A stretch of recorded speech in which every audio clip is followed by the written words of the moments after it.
이 당대표는요, 말 그대로 당을 대표하는 사람입니다. 당은 지금의 대의민주주의나 정당 체제를 구성하는 가장 기본이자 중요한 요소죠. 그렇기 때문에 당대표는 그만큼 중요한 사람이기도 합니다. 그리고 가지고 있는 권한도 정말 막강합니다. 하나 설명드릴게요. 일단 인사권을 가지고 있습니다. 당에는 국회의원들도 있지만 사무직, 당직자, 당원을 비롯해서 많은 사람들이 있습니다. 이들의 인사권을 당대표가 가지고 있습니다. 그리고 예산도 당대표가 편성하고 집행할 수 있습니다. 이 당은요, 이 당원들이 내는 당비와 후원금, 그리고 일정 조건이 되면 국가에서도 이 지원금을 받습니다. 한마디로 돈이 정말 많죠. 그 돈을 어떻게 쓸지 편성하고 결정하는 것도 바로 당대표의 권한입니다. 그리고 아마 곧 있을 지방선거에서도 나올 얘기지만 가장 중요하죠. 이게 공천권, 이것도 당대표가 가지고 있습니다. 선거를 하면 각 당은 지역구에 당을 대표하는 후보를 내놓습니다. 이 과정을 공천이라고 하죠. 국회의원이 되고 싶은 사람들은 이 공천이 첫 번째 관문입니다. 공천을 받기 위해서 정말 무수히 많은 사람들이 많은 시간과 돈과 노력을 투자하고 있습니다. 결국 정치인들의 생명줄인 공천권을 가지고 있는 것도 바로 당대표입니다. 그런데 여기서 하나 헷갈리는 게 있습니다. 바로 원내대표입니다. 당대표와 함께 당에 있는 원내대표라는 직책이 있습니다. 한 당에 대표가 이게 둘이니까 헷갈릴만 하기도 합니다. 이 둘의 차이는요, 전체를 대표하냐 아니면 원내는요 국회의원을 말하는 거거든요. 그러니까 국회의원들만 대표하냐, 이 차이입니다. 당대표는 당 전체를 대표하는 자리고요, 원내대표는 원내, 그러니까 그 당의 국회의원들을 대표하는 자리입니다. 결국 당대표가 더 많은 사람들을 대표하는 거죠. 네, 원내대표는요, 국회 운영에 대해서 총괄적인 권한을 갖습니다. 이 원내대표는 국회 상임위에 누굴 보낼지, 본회의에서 어떤 안건을 처리할지, 일정을 어떻게 할지, 이런 것들을 다른 당과 협의하고 결정하는 일을 합니다. 그래서 원내대표는 꼭 현직 국회의원이어야만 합니다. 반면에 당대표는 꼭 현직 국회의원이 아니어도 상관이 없습니다. 이 방사포는요, 네, 로켓탄입니다. 이 로켓탄이 여러 개 있는 겁니다. 방사포는 로켓탄 여러 발을 한 번에 이렇게 발사해서요, 특정 지역을 제압하는 그런 무기입니다. 이 사진을 좀 보면서 설명을 드릴까요? 이게 바로 이렇게 로켓탄들이 이렇게 모여 있는 거죠. 이렇게 로켓탄 여러 발을 싣고 다니면서 한 번에 쏘는 그런 무기입니다.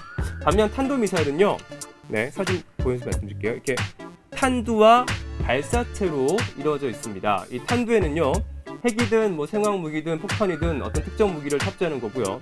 이 탄두를 특정 지역, 그러니까 로켓탄에 비해서 더 멀리까지 전달하는 게 바로 이 탄도미사일의 특징입니다.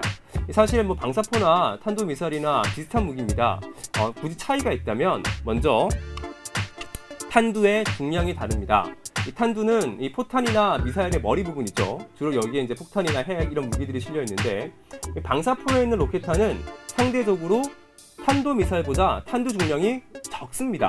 예를 들면요, 북한의 스커드비 탄도미사일은 300km 정도 날아가는데 탄두 중량은 1톤에 가깝습니다. 그런데 북한의 300mm 방사포와 유사한 중국의 300mm 방사포는요, 사거리가 180km에 탄두 중량이 150kg에 불과합니다. 이렇게 탄두 중량이 작다는 건 탄두에 실을 수 있는 양이 작다는 거죠. 그러니 무기로서 가지는 파괴력이 적을 수밖에 없는 겁니다. 그리고 탄도미사일은 완전히 이렇게 포물선을 그리면서 날아가요. 포물선을 이렇게 돌을 던지듯이요. 돌을 위로 이렇게 딱 던지면은 위로 올라갔다가 이렇게 더 멀리 쭉 날아가잖아요. 탄도미사일도 추진체의 추진력으로 쭉 올라가다가 꺼지면은 이 무중력 상태에서 반성으로 쭉 가다가 자연 약화를 해요. 그렇게 멀리 날아가는 거거든요. 하지만 방사포는 탄도미사일처럼 이렇게 포물선은 아니에요. 총알처럼 이렇게 직선은 아니지만 탄도미사일에 비해서 완만한 직선 같은 그런 궤적을 보입니다. 그래서 방사포와 탄도미사일은 사거리가 차이가 나는 겁니다. 네, 그러니 유엔에서는 좀 더 위협 정도가 더 큰 이 탄도미사일에 대해서는 제재를 합니다. 하지만 방사포 로켓탄을 쐈다고 해서 유엔이 제재까지는 하지 않습니다. 이게 3년만 시행하기로 했기 때문에 이 단말기 상한제가 이제 곧 폐지됩니다. 언제 폐지되냐면 9월 30일 날 폐지가 됩니다. 그럼 이젠 폐지되면 예전처럼 지원금이 확 늘어날까요? 제가 통신사랑 이동통신 사업자 단체들 좀 몇 군데 전화해서 좀 취재를 해봤더니요, 이렇게 얘기하시네요. 장기적으로 오를 가능성이 있다라고 그들의 입장을 좀 정리할 수 있을 것 같습니다. 그냥 당장 막 드라마틱하게 지원금이 확 이렇게 늘어날 가능성은 좀 낮아 보입니다. 일단 10월부터 방통위가 시장을 혼탁하게 하는 행위에 대한 집중 단속을 합니다. 그러니 뭐 당장 통신사들도 지원금을 막 풀지 못할 것 같습니다. 이미 통신시장에서 이 3대 통신사들의 고객 점유율이 5대 3대 2로 고착화되어 있기 때문에 통신사들 입장에서는 막 무리하게 지원금을 막 풀면서 고객 유치에 나설 이유가 별로 없다는 거죠. 그리고 개인 통신사업자들도 예전처럼 불법 보조금을 막 이렇게 내놓을 분위기도 지금은 좀 아닙니다. 결국 이 상한제가 폐지된다 하더라도 지원금은 시간을 두고 점진적으로 늘어날 것으로 보입니다.